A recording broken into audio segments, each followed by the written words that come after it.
vamos a dar seguimiento a uno de los temas importantes de la semana pasada. Ocurrió precisamente a media semana. Ocurrió entre martes y miércoles, por decirlo así. Y se aprobó la ampliación presupuestaria que estaba pidiendo el Ejecutivo por más de 14,000 millones de quetzales. Esto con más de 100 votos en el Congreso de la República. Y han surgido varias voces que lo consideran como una victoria política del presidente, del Ejecutivo como tal, pero le ven algunas debilidades técnicas. Es el caso del Instituto Centroamericano de Estudios Fiscales, ICEFI. Aquí se encuentra con nosotros el director ejecutivo de ese instituto, que es Ricardo Barrientos. Es experto en temas de política fiscal, fue viceministro de Transparencia y Evaluación Fiscal de la Cartera de Finanzas, es consultor independiente en temas relacionados con esto y lo ha hecho para el Banco Interamericano de Desarrollo, el Grupo de Trabajo de Política Tributaria de Centroamérica y también para países como República Dominicana y Panamá. Así que, licenciado Barrientos, gracias por estar con nosotros. Buenos días. Buenos días, Luis Felipe. Buenos días a la gran audiencia de Primera Hora de Emisoras Unidas. Pues miren, entremos en materia. Esto que dice el ICEFI no es nuevo. Lo han dicho durante los últimos, casi 2 meses. Empecemos por el tema de los 1.875 millones de quetzales para los CODES. ¿Qué es lo que ustedes ven ahí técnicamente débil? Ok, bueno, solo si me permites, por favor, Luis Felipe, estas cosas no hace 2 meses que las venimos diciendo, hace 20 años. Bueno, pero digo en el contexto de... Sí, lo que pasa es que quisiera referirme a qué es y qué es lo que no hace el ICEFI. Digamos, nosotros no analizamos los elementos técnicos fiscales, en este caso un decreto aprobado, en función de quién lo aprobó o quién está gobernando. O sea, si este decreto, nuestro análisis, me atrevería a asegurar que es exactamente el mismo si este decreto lo hubiesen aprobado en la época del presidente Colón, del presidente Pérez Molina, del presidente Jimmy Morales, del presidente Alejandro Yamatei o del presidente Arévalo, ¿verdad? Bernardo Arévalo. Entonces, es un análisis objetivo de qué es lo que dice realmente la ley y qué es lo que no dice realmente la ley. Objetivo y técnico. Entonces, respondiendo a tu pregunta, nosotros hemos hecho varias consultas, hemos cuestionado varios temas. Por ejemplo, ¿por qué la ampliación presupuestaria se presentó hasta mayo? Si de la necesidad técnica de esta ampliación presupuestaria se sabía desde octubre y noviembre del año pasado. Por ejemplo, esa es una. Y cuando vemos esta iniciativa de ley que cuando se presentó el 28 de mayo tenía el número de registro 6403, traía una propuesta. A ver, la ley del impuesto al valor agregado establece que una fracción de la recaudación del IVA tiene que ir para los consejos departamentales de desarrollo. Y eso es lo que se llama el aporte ordinario. Entonces, como algo que correctamente está haciendo esta ampliación presupuestaria es corregir un error inmenso de subestimación en la proyección de ingresos tributarios, entonces se está colocando un número de recaudación más alto. Al poner un número de recaudación más alto, aplicando la ley del IVA, hay un incremento en el aporte ordinario. Ese es de 482 millones. Y ese es por ley. O sea que el tema no es si se le da o no se le da recursos a los consejos departamentales. Eso iba porque iba. Es que tiene que ir, y es correcto que vaya. 482 millones es lo que dice la ley que se le tiene que trasladar. Pero además, en la propuesta original del Ejecutivo, hay un incremento a un aporte extraordinario a los consejos departamentales de desarrollo. Es decir, no están obligados por ley para trasladarlo. Es algo que de propia voluntad el Ejecutivo propuso al Congreso trasladarle esto. Y esto es por un monto. A ver, el aporte ordinario que la ley manda es de 482. El aporte extraordinario, esto que se está trasladando de voluntad sin obligación, es de 1,000. La propuesta original era de 1,675. Entonces, bueno, perfecto. Queremos ver para qué es, ¿verdad? ¿Por qué ese monto? ¿Por qué no 1,275? ¿Por qué no 2,675? ¿Por qué 1,675? ¿De dónde salió el monto? Luego, ¿cuál es la justificación técnica? El aporte ordinario no lo tienen que justificar, basta leer la ley. Pero acá hay 1,675. ¿Por qué? ¿Verdad? ¿Cuál es la explicación y la justificación técnica? Por ejemplo, ahí es donde entra el tema de ejecución. Imagínate, Luis Felipe, que a la fecha los consejos departamentales de desarrollo, a ver, el gobierno ha trasladado solo el 16% de la asignación que tenían antes de la ampliación, que son 4,044 millones. si agregamos lo que se amplió, resulta que solo han ejecutado el 10%. Les falta ejecutar el 90%. ¿Por qué ampliar un presupuesto con una ejecución en consejos departamentales de desarrollo tan baja? Esa es la justificación técnica que nosotros estamos preguntando. ¿Por qué, si la ejecución está tan baja, le están dando un aporte extraordinario tan grande? ¿Y cuál podría ser esa justificación? Bueno, y luego, en el artículo 13, hay una distribución por los 340 municipios. Esos 1.675 millones se reparten en 340 municipios. ¿Cuál es el criterio? Hay un criterio técnico, fue un criterio con base en índices de pobreza, con base en índices de problemas de seguridad alimentaria. A ver, ¿cuál es el criterio que sustenta la distribución por municipio de esos 1.675? Entonces nosotros preguntamos, ni la exposición de motivos, ni el articulado de la iniciativa de ley ofrecía explicación. Y ciertamente en la Comisión de Finanzas Públicas y Moneda del Congreso se lo preguntaron al ministro. Nosotros seguimos minuciosamente todas las sesiones. La verdad es que no encontramos ninguna explicación.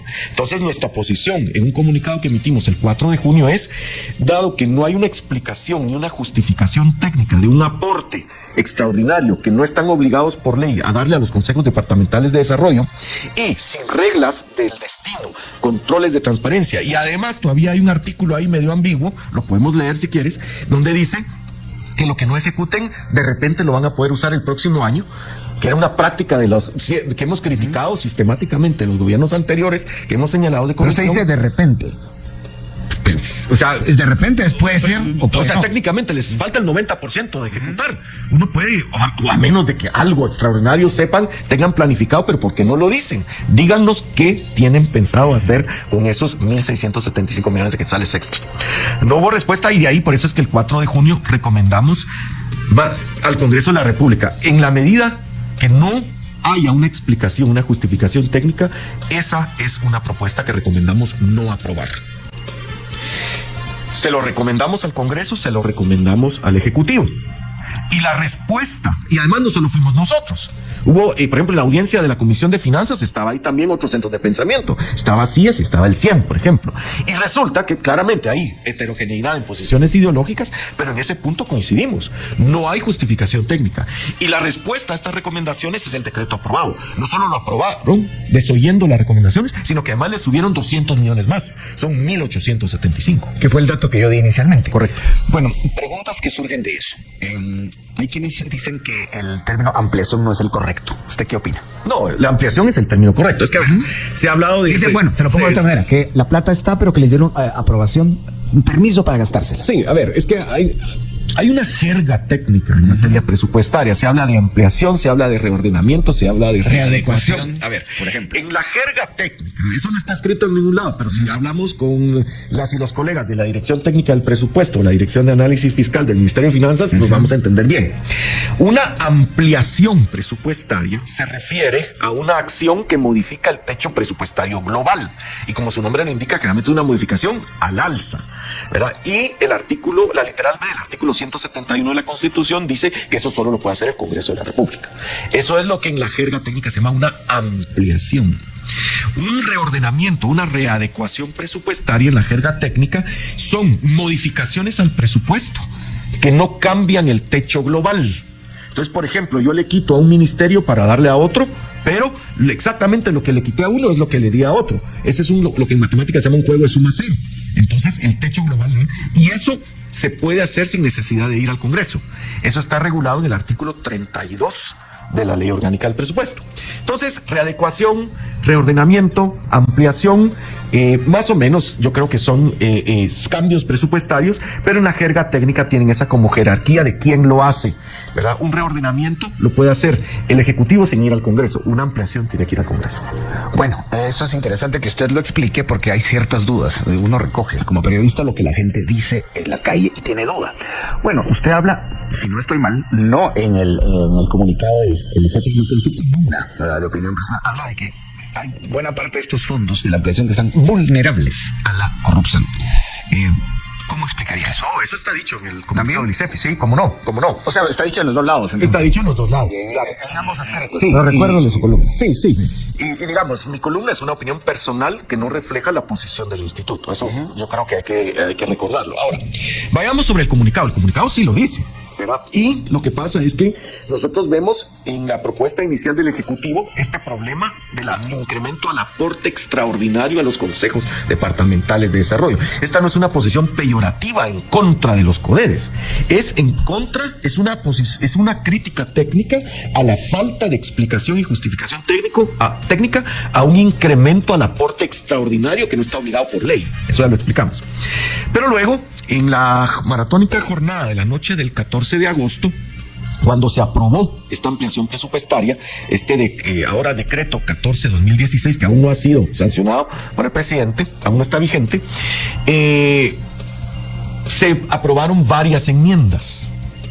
Y una de las enmiendas resulta que le da 1,000 millones de quetzales al Ministerio de Agricultura, Ganadería y Alimentación.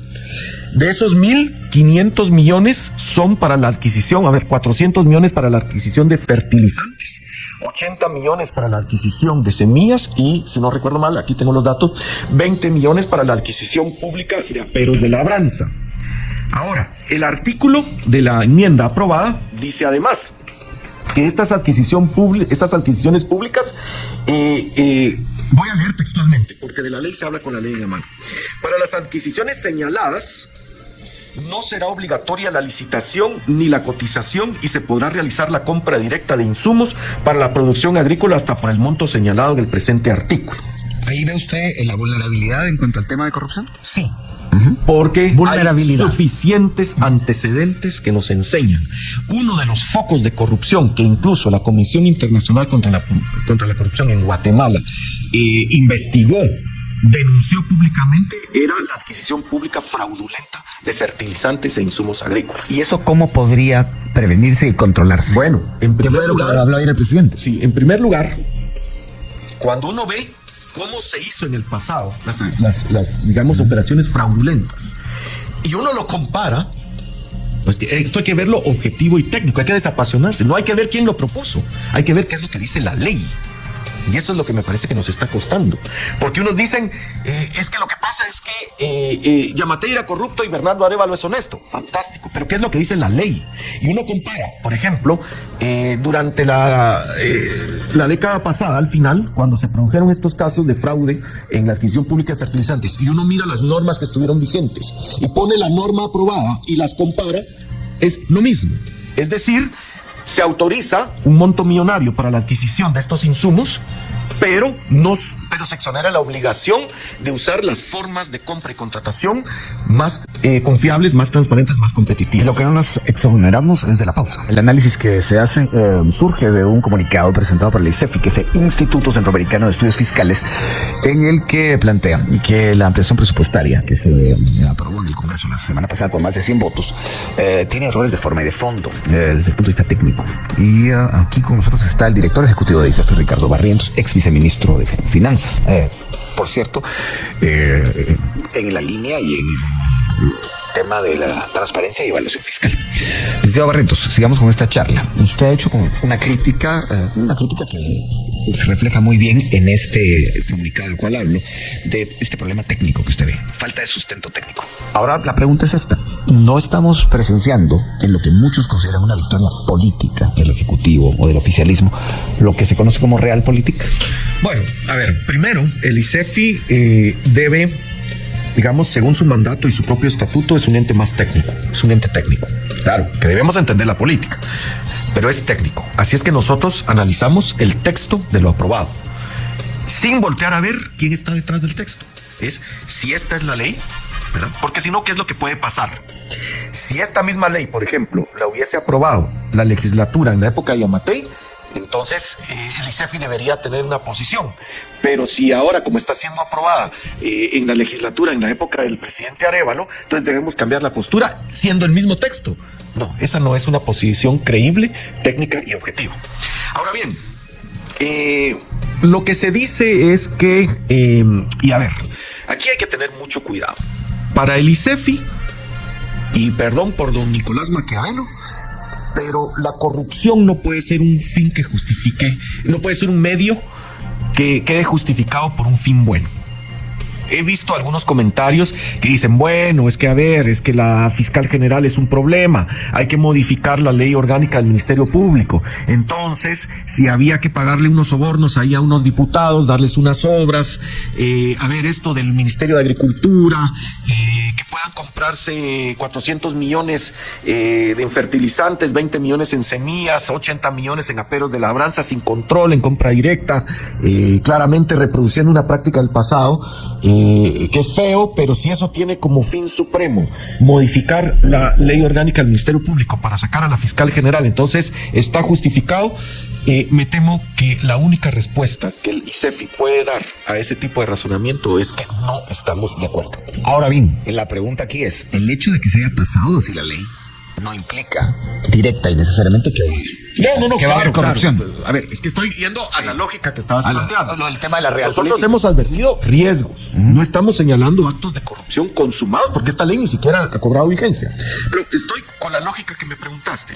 Entonces, si esto, digamos, si los errores técnicos, si los riesgos de abuso y corrupción se aceptan, entonces, pero bueno, aceptemos eso porque hay un fin superior que queda justificado. La respuesta del instituto es no. En realidad, ningún acto de corrupción, de abuso, de fraude de recursos públicos debe ser aceptado bajo ninguna circunstancia. Y en este sentido, aparte de lo que anunció el presidente Bernardo Arévalo de controles y de prevención, ¿quién tendría que darle seguimiento a este tema para que no suceda lo que usted de alguna manera está previendo que puede ocurrir? Entonces, en nuestro comunicado, nosotros, digamos, advertimos que vemos dos problemas grandes. Los 1.875 millones de quetzales para los consejos departamentales de desarrollo y esos 1.000 millones de quetzales para el Ministerio de Agricultura, Ganadería y Alimentación. Y ahí hay un problema sobre los errores técnicos que tal vez después podemos comentar brevemente. Los errores de forma, pero bueno, que no son menores, ¿verdad? Entonces, lo que le decimos al presidente es, mire, presidente, de verdad, técnicamente, estos dos montos realmente son cuestionables, presidente. No tienen justificación técnica y de hecho opacan otros elementos del decreto que podrían considerarse positivos. Por ejemplo, nosotros arrancamos nuestro comunicado diciendo que un aspecto positivo es que por lo menos, aunque sea parcialmente, se corrigió el error de subestimación y la corrección de ingresos tributarios. Hay otros elementos que podrían rescatarse del decreto, pero es que estos son montos muy grandes, son casi 3.000 millones de quetzales, 1.875 para CODES y 1.000 millones para... Entonces, nosotros creería, y lo que es lo que dice la Constitución Política de la República, una ruta que el presidente podría tomar es vetar este decreto. Eso no significa anularlo. Hay que leer la Constitución y lo que nosotros pedimos, y la verdad es que cada vez lo vemos menos y menos en las redes sociales, hay que leer, hay que ver qué es lo que dicen las normas. Y la Constitución lo que dice es que el presidente puede vetar el decreto, pero ahí no queda anulado. Y al vetarlo, lo devuelve al Congreso con observaciones. Luego el Congreso puede decidir desecharlo o hace los cambios que tiene que hacer y lo aprueba con mayoría calificada. Este decreto fue aprobado con mayoría calificada.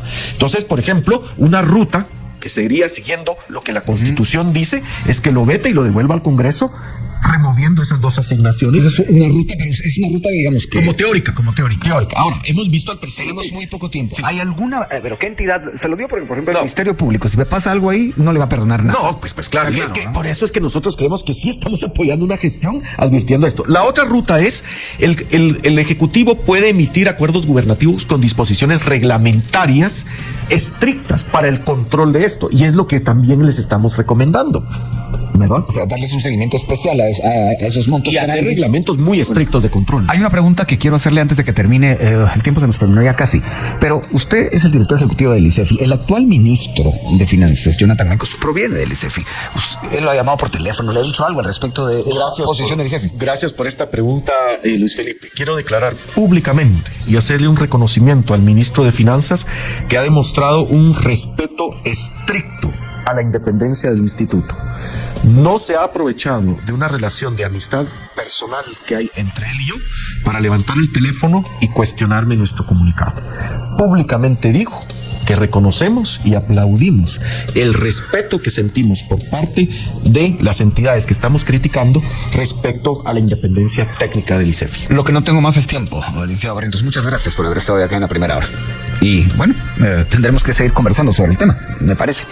bien, hasta acá el video de hoy. Recuerden que ustedes tienen la última opinión que pueden dejar acá abajo en la cajita de comentarios. Dicho esto, nos vemos hasta el siguiente video. Adiós.